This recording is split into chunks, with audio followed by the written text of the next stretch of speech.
All right. So, good morning, Algebra 1. What we're going to talk about today is going to be some things that will hopefully help you with some of those vocab terms you were struggling with yesterday when we were doing that second game where you're trying to guess each other's graphs. So, the first thing we need to talk about is what the graph of a quadratic function is called. And you guys already saw what it was called, but you might not have realized what that was, which is a parabola. So anytime you see that word parabola, that refers to the graph of a quadratic function, which, as you recall from yesterday, looks something kind of like this.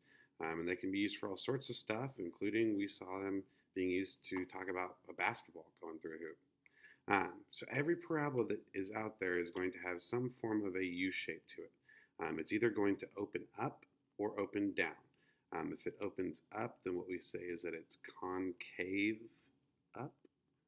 If it opens down, then that would be concave down.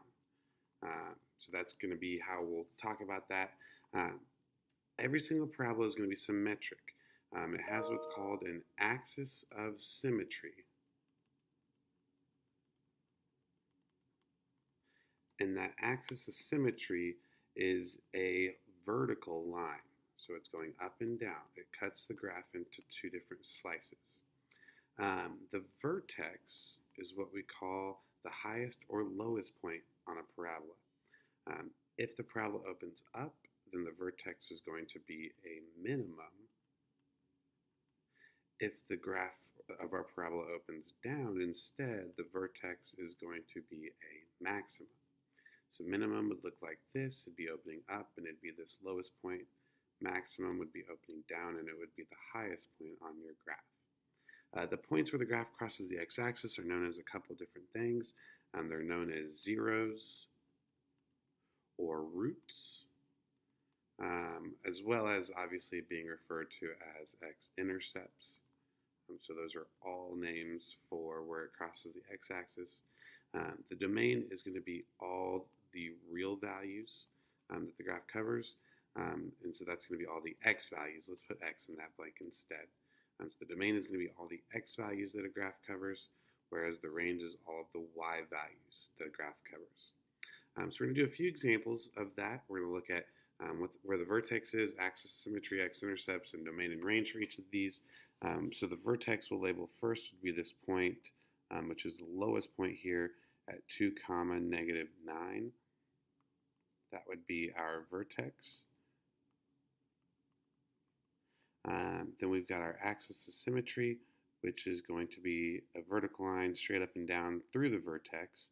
That's the line going through x equals 2. And then we've got a couple different x-intercepts on either side.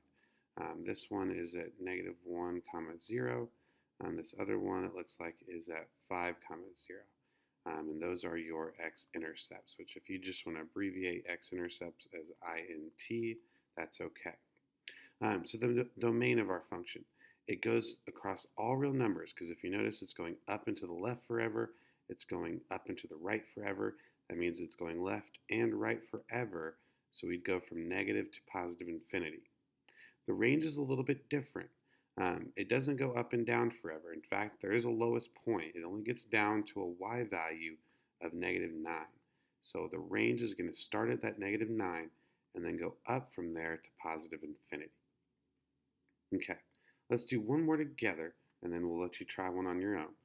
So this second one, let's start by labeling our vertex here, which is going to be at the point -3, 0, and again, that's your vertex. And then we'll do our axis of symmetry straight up and down through that.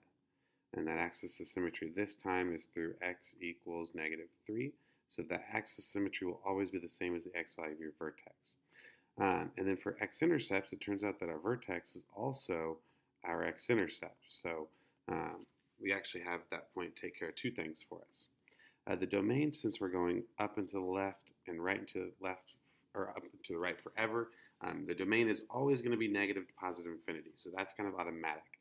This time, the lowest point that you can get to is a y value of 0. So we're going to say from 0 up to infinity is going to be our range. And notice that we use a bracket whenever we write that number in our range. Okay, why don't you guys pause the video real quick, try number 3 on your own, and then you can check your work in just a moment. Okay, So number 3, first things first, our vertex here is going to be the point 1, comma 1, 2, 3. And again, that's our vertex, which means that our axis of symmetry would be going straight up and down through our vertex. That would be the line x equals 1. Remember, that should be the same as this x value of your vertex. We've got a couple different x-intercepts, one of which is the point 0, 0. The other is the point 2, comma 0. And those are both our x-intercepts. We have 2 of them again this time, kind of like that first one. Our domain is negative to positive infinity still. Our range is a little bit different. We're actually going down forever, so it's going to go from negative infinity up to the highest y value, which is going to be the number 3.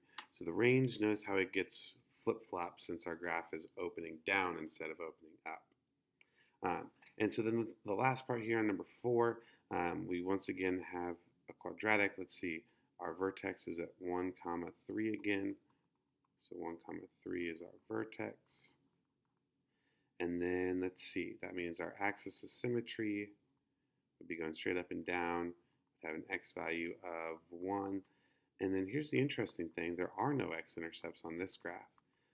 So there's nothing that you can put there. The domain is still going to be negative to positive infinity, but then the range is going to be starting at the lowest number, which is 3, and then going up to positive infinity from there.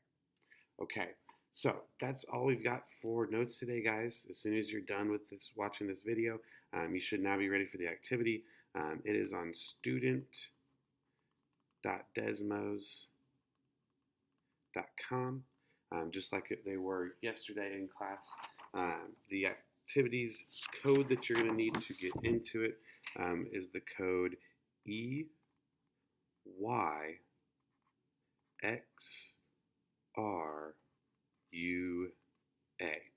And when you sign in there, it'll be a new activity for you guys to play today.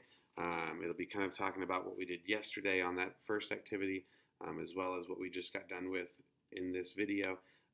And then when you're done with that activity, just find something to work on quietly and have a great weekend. We're not going to have any homework. I'll see you guys when we're back on Monday.